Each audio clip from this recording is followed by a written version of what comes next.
Radio Morata. Servicios informativos.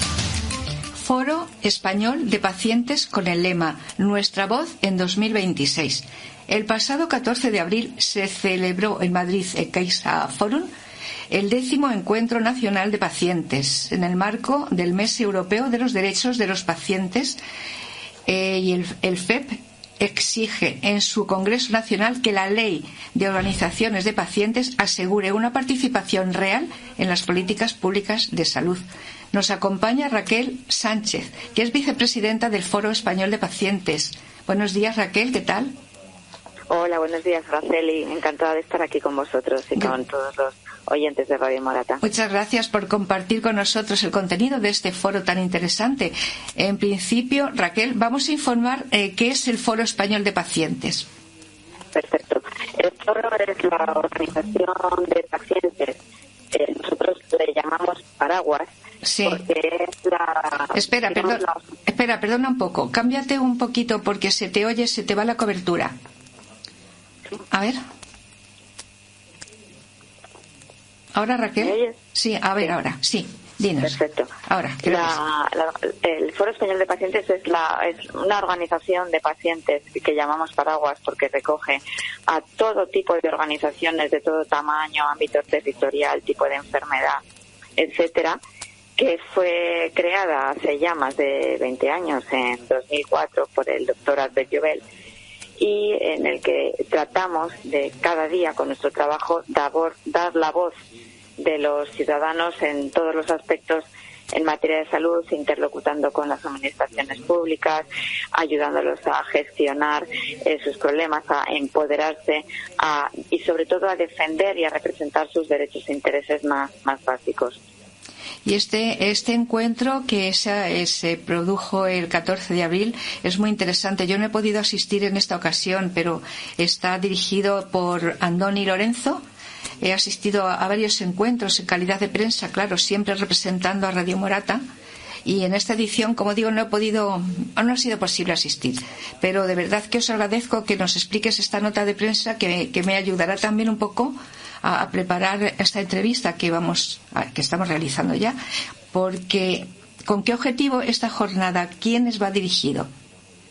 Pues mira, Araceli, para empezar, sí que me gustaría decirte que te invito a que cuando tengas un ratito accedas a la página web del foro, que está colgada toda la sesión en abierto en nuestro propio canal de YouTube, ¿vale? Entonces ahí puedes, digamos, acceder a todas las intervenciones, repetir aquellas que más te interesen o que más impacto innovador puedan tener para ti y para los oyentes.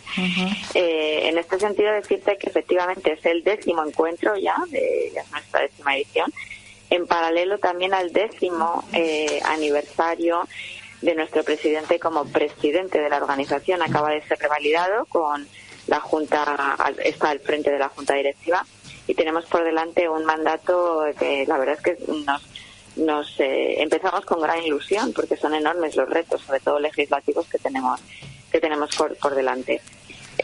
Y me decías, ¿qué aspectos fundamentales hemos tratado? Bueno, pues para empezar, y nuestra apertura, nuestro tema de salida fue precisamente los trabajos que se están realizando junto al Ministerio de Sanidad para poder contar con la primera ley de organizaciones de pacientes de Europa. Es un trabajo que está siendo muy concienzudo desde el punto de vista técnico, jurídico y con gran transparencia, interlocutando con el Ministerio cada mes, con el que tenemos desde septiembre abierta la mesa. También hemos abordado como gran materia el espacio europeo de datos sanitarios, que actualmente está en fase de implementación también en nuestro país.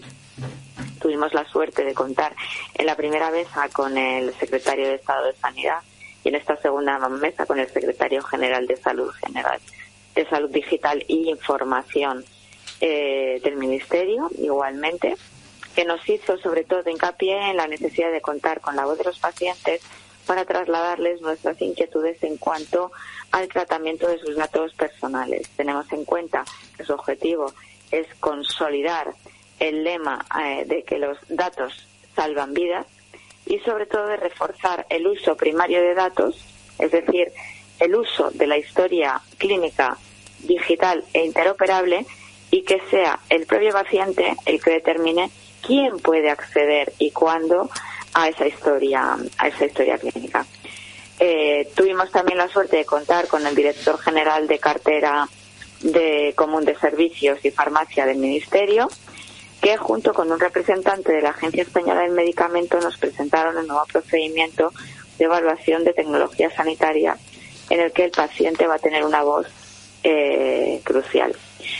Se abordó también el tratamiento del dolor, se nos dio a conocer alguna herramienta nueva de inteligencia artificial para saber cómo interactuar con las posibilidades que nos dota la tecnología innovadora sanitaria, y también se dio vez a algunas de las asociaciones que son parte del foro. Sí, forman ¿cuántas asociaciones? Hay bastantes que forman el foro, ¿no? Pues efectivamente, somos prácticamente un centenar de organizaciones y creciendo de una manera exponencial. Pues ten en cuenta que al acoger a las federaciones tenemos recogidas un montón de asociaciones, y si las valoramos en términos, digamos, generales o globales, representan aproximadamente a 3.000 asociaciones de España. Sí, sí. Además se reivindica la importancia de esta norma, ¿no?, para el asociacionismo de España, ya que va a suponer la participación real de los pacientes, como tú has dicho, en la elaboración de políticas sanitarias y estrategias nacionales de salud. Es decir, que lo que se pretende es entrar el paciente en su propia historia, que no sea a través de... No, y no solo eso, que el paciente empiece desde, el paciente, estamos acostumbrados a que nos digan como un lema que el paciente está en el centro del sistema. Ya. Pero el paciente no está en el centro del sistema, está en toda la cadena del sistema. Sin paciente no hay sistema, desde el principio al final. Con lo cual, ¿qué queremos? Queremos tener nuestra propia voz y nuestra propia asiento en todos los órganos de decisión de las políticas sanitarias. Puedes intervenir en su definición, en su control, su supervisión, su modificación, su validación, su seguimiento, y saber si son útiles o no esas políticas. Pero, y cuando hablo de políticas, hablo de leyes, hablo de estrategias, hablo de planes, hablo del comité consultivo, del Consejo Interterritorial, de poder actuar como asesores realmente de la administración, porque ¿quién mejor que nosotros sabemos lo que necesitamos y si lo que nos dan nos es suficiente o no? Claro.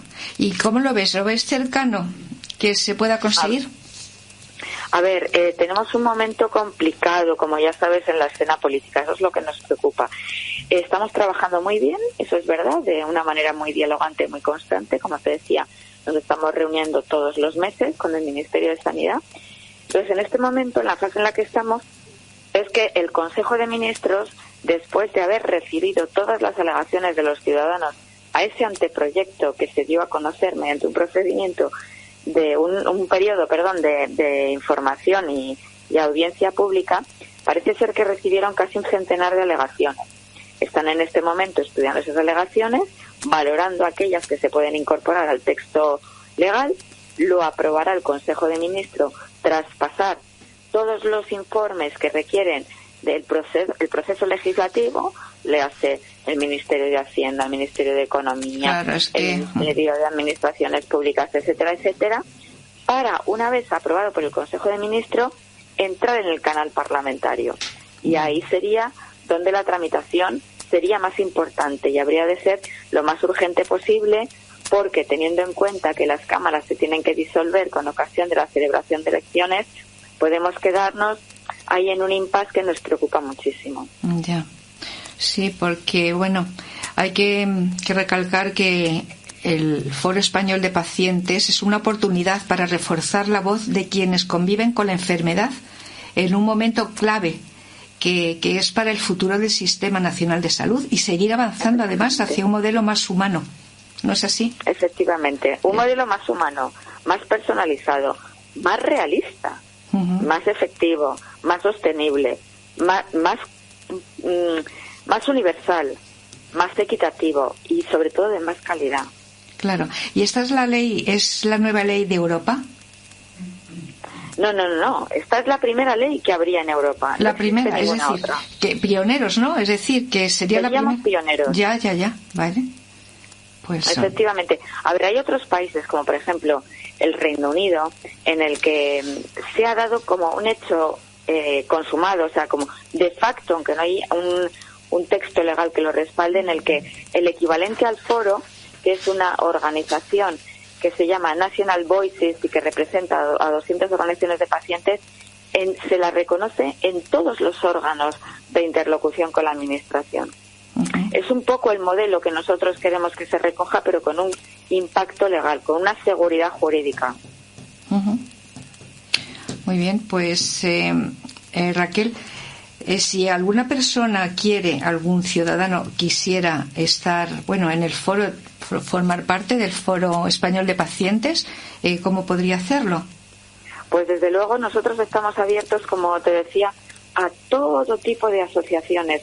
No tienen que tener miedo a que sean pequeñas, a que estén empezando, a que su presupuesto sea, digamos, menos grande de lo que necesitaran, a que al principio sus actividades tengan que ser más limitadas, porque precisamente nosotros lo que ejercemos es una labor de asesoramiento y acompañamiento posterior. Yeah. Entonces, ellos se tienen que poner en contacto con el equipo técnico del foro. Nuestra página web la pueden consultar con facilidad, se llama pacientesfep.org. ¿Pacientes? Pacientesfep. CEP. Sí, el Foro Español de Pacientes. Exacto. Pacientesfep.org. Uh-huh. Y contactarnos. ¿Vale? Eso es. Entonces nos contactan, nos ponemos en contacto con nosotros, con ellos, y les indicamos qué necesitamos considerar, qué documentación necesitamos considerar para darles entrada. Si por lo que sea, la documentación que en este momento de la que pueden disponer no es suficiente, porque obviamente necesitamos organizaciones de pacientes con una naturaleza jurídica propia, uh-huh, podemos llegar a establecer convenios para ayudarles precisamente a crecer, a consolidarse y en un futuro muy próximo poderse incorporar, formar parte de nuestra asamblea, tomar parte en nuestras decisiones, ser informadas constantemente. Y ya digo, en acompañamiento, porque al final el asociacionismo gana fuerza si estamos unidos. Por supuesto. Si crece. Y además, creciendo unidos, sí, y de la mano, es el mejor mecanismo. Efectivamente, y son ya 10 años de experiencia en ello y de trabajo inmenso. Uy, ¿qué dices? 10 años. 20 años. 20 años. 20 años. 10 años desde que nuestro presidente es presidente. Exacto. Pero desde que el foro nació, sí. Desde que el foro nació en 2004, en el ámbito de la Declaración de Derechos de Barcelona. Muy bien. Entonces, ya digo, tenemos un amplio recorrido y una consolidación importante. Y como te decía, nosotros representamos a todas las organizaciones y a todos los pacientes, ya vengan de una aldea de Galicia, ya vengan de una ciudad tan grande como Barcelona, ya sea en una asociación pequeñita, de una enfermedad rara, acogemos a todas. Muy bien, pues voy a repetir: Foro Español de Pacientes, y las siglas son FEP para entrar en la página, ¿no? Efectivamente, pacientesfep.org. Muy bien, pues... Y hoy además estamos de enhorabuena a todos los pacientes, porque celebramos el Día Europeo del Derecho de los Derechos de los Pacientes. El 18 de abril para nosotros es el día más grande. Muy bien. Raquel, ¿y quién no es paciente? Somos todos pacientes, ¿verdad? Pues efectivamente. Porque todos tenemos 50 millones de pacientes en algún momento, porque además el que no es paciente, porque convive con la enfermedad, ya sea porque es familiar de un paciente, ya porque lo cuida, ya porque está en un proceso de diagnóstico, todos somos pacientes y todos nos necesitamos entre sí. Efectivamente. Pues muy bien, Raquel Sánchez, vicepresidenta del Foro Español de Pacientes. Muchísimas gracias por la información y hasta cuando quieras. Un abrazo fuerte. Pues muchas gracias, Araceli, por abrirnos también las puertas y desde luego, ya digo, las puertas del foro están abiertas a todos los pacientes de este país. Me alegro. Muchísimas gracias, muchas gracias. Gracias, un abrazo. Adiós.